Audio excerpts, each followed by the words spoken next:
तो दोस्तों आप सभी का आपके अपने YouTube channel Future to You Academy पर। और हम जिस सीरीज की बात कर रहे हैं वो है बीए के स्टूडेंट्स के लिए जो इग्नू से कर रहे हैं उनका एक सब्जेक्ट कोड BHIC 101। हम इस टॉपिक को इस सब्जेक्ट कोड को पूरे को कवर करते हुए सीरीज बना रहे हैं। और मैं उम्मीद करता हूं कि अगर आप इस वीडियो तक आए हैं तो आपने पुरानी वीडियोस देखी होंगी और उसमें आपने चीज़ें आपको पसंद आ रही होंगी जिस वजह से आप यहाँ तक चल के आए हैं। तो दोस्तों हम आगे चलते हैं, इन्हीं चीज़ों में आगे बढ़ते हैं। और आज का हमारा टॉपिक है जो आपको आपकी स्क्रीन पर दिख रहा होगा वो है अपर पैलियोलिथिक पीरियड। ठीक, हम अपर पैलियोलिथिक पीरियड के बारे में आज बात करने वाले हैं और देखते हैं कि इसमें क्या है। देखो, मैं पहले इसका ना एक छोटा सा ओवरव्यू दूंगा, देन उसके बाद हम इसको डिटेल में पढ़ेंगे। ठीक है, देखिए अगर हम अपर पैलियोलिथिक पीरियड की बात करें तो अगर मैं अपर पैलियोलिथिक पीरियड की बात करूं तो ये करीब 35,000 साल बिफोर प्रेजेंट में था, करीब करीब। ठीक है, देन अगर मैं इसी में बात करूं तो जो आज हमारी रेस है जिसको हम बोलते हैं कि होमो सैपियंस, हम जो हैं आज की तारीख में हमको जो बोला जाता है वो भी इसी पीरियड पे इवॉल्व हुए थे। तो यहाँ पे हमें एक चीज और समझ में आती है, वो क्या है? Evolution of Homo sapiens. ठीक है, ये जो पॉइंट मैं लिख रहा हूं ये तो कॉपी में उतार लेना भाई, ये तो हर हालत में लिखने हैं। और एक और चीज याद रखना, इसी पीरियड को हम एक चीज और बोलते हैं, it is also known as flake blade culture. और अगर मैं इसी में आपसे बात करूं कि टूल्स कौन से यूज होते थे, अगर टूल्स की बात की जाएगी तो टूल्स इसमें जो यूज हुआ करते थे मेरे प्यारे बच्चों वो थे blade and flakes. Blade and flakes यहां पर यूज किए जाते थे।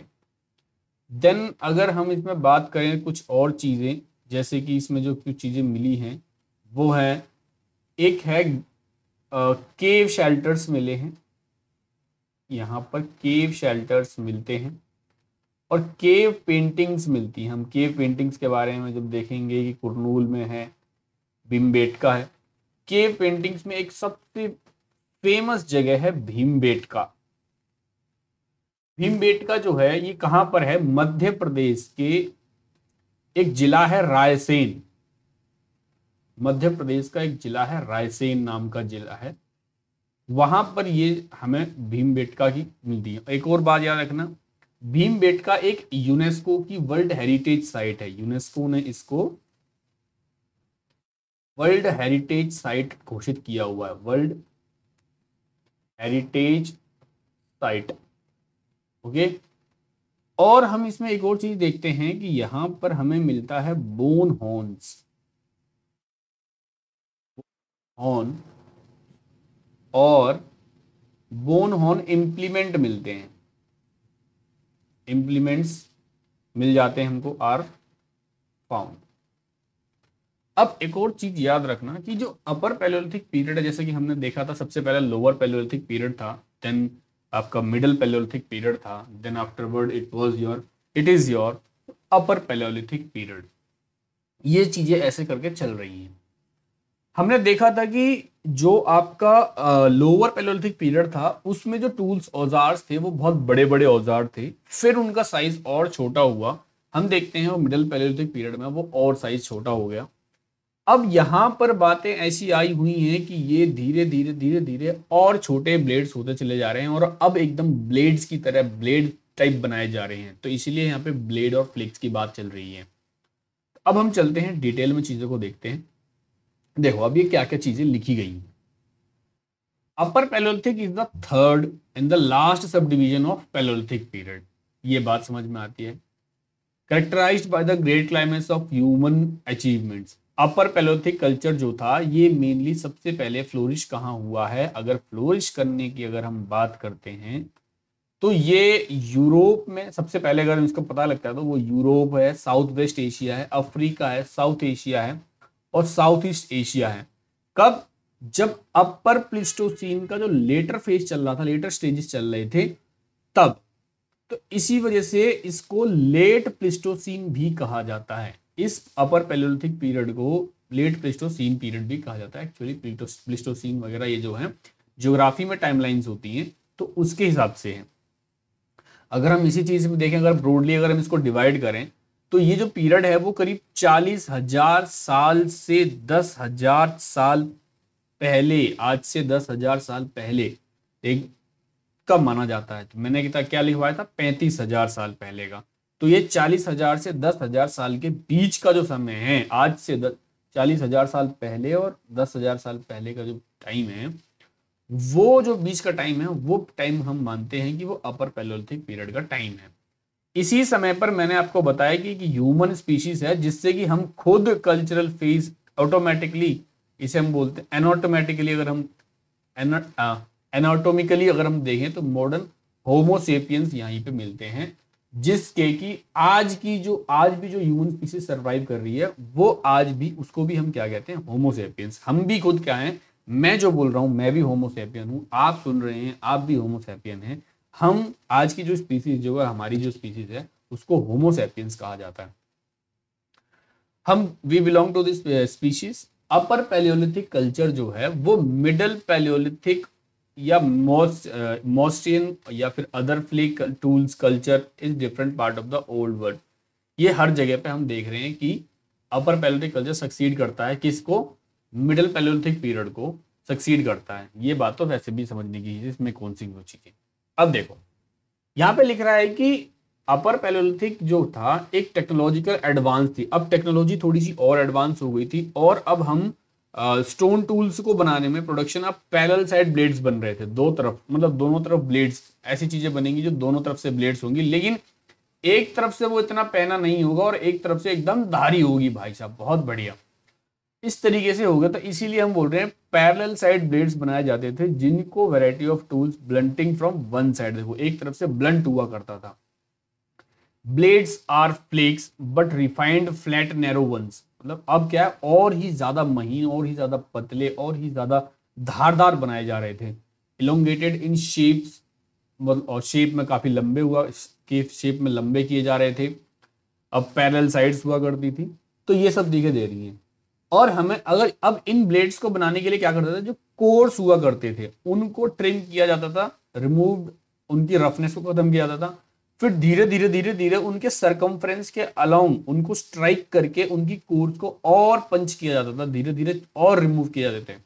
हम धीरे धीरे देख रहे हैं कि ऐसे करके ये क्या हुआ करता था, ये जो है ये एक बार, दो बार, तीन बार, चार बार, ऐसे करके कई सीरीज में वो हम क्या करते हैं, लेयर्स को हटाया करते थे, और लास्ट में हमें ब्लेड्स मिलते थे, काफी कोर एग्जॉस्टेड और ब्लेड मिला करते थे। इस ब्लेड टेक्निक जो थी, ये बाद में remove, blades are remove from single core.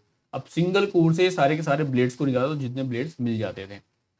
अब इसी वजह से दीज कोर्स, इन जो कोर्स हुआ करती थी, इन कोर्स की जो शेप हुआ करती थी वो प्रिज्मेटिक या फिर फ्लूड अपीयरेंस होती थी, प्रिज्म जैसी होती थी या फिर फ्लूड जैसी हुआ करती थी। इसी वजह से इनको प्रिज्मेटिक कोर या फिर फ्लूटेड कोर भी कहा जाता था।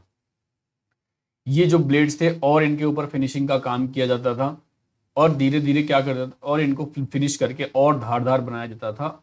इसीलिए इस काइंड जब इन्हें रीटच किया जाता था तो बैकिंग और दीज टूल्स, इनको बोला जाता था बैक्ड ब्लेड टूल्स।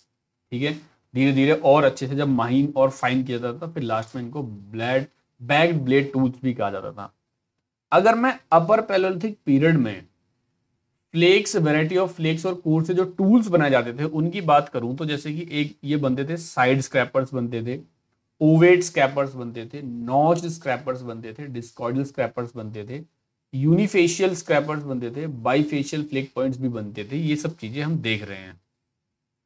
और इन्हीं में जो टेक्निक्स यूज की जाती थी, some of this technique flex are produce by the, ये जो फ्लेक्स थे कुछ, इनको लेवलॉइज टेक्निक से बनाया जाता था, डिस्कॉइडल कोर टेक्निक से बनाया जाता था, जो कि मिडल पैलियोलिथिक पीरियड में भी हमने देखी थी।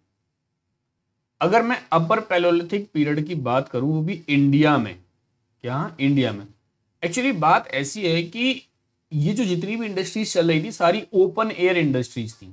ओपन एयर इंडस्ट्रीज या फिर ओपन एयर ऑक्यूपेशन था। इसका मतलब क्या है, ऊपर छत नहीं हुआ करती थी। जब ऊपर छत नहीं हुआ तो मतलब खुले में बनाए जाते थे।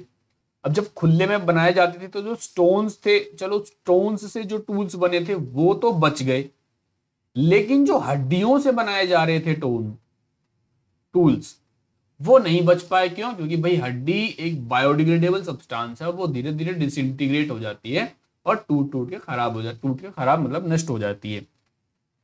तो वही सब चीजें यहाँ पे लिखी हुई हैं। और हम ऐसा हमें कैसे पता लगता है? भारत के अंदर भी हड्डियों से बनाए जाने वाले टूल्स में मिलते हैं कुरनूल केव्स में, आंध्र प्रदेश की।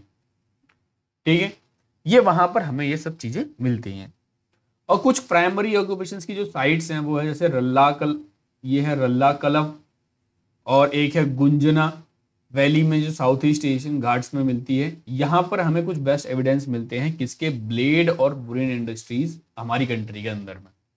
ओपन एयर इंडस्ट्रीज हुआ करती थी, ये बात आपको समझ में आई। कुरनूल केव्स में हड्डियों के टूल्स भी मिल जाते हैं हमें, ये बात भी हमें समझ में आती है।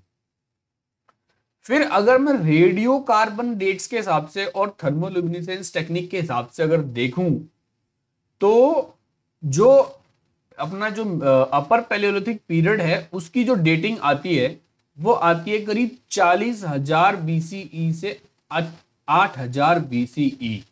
ठीक है, 40,000 BCE से 8,000 BCE।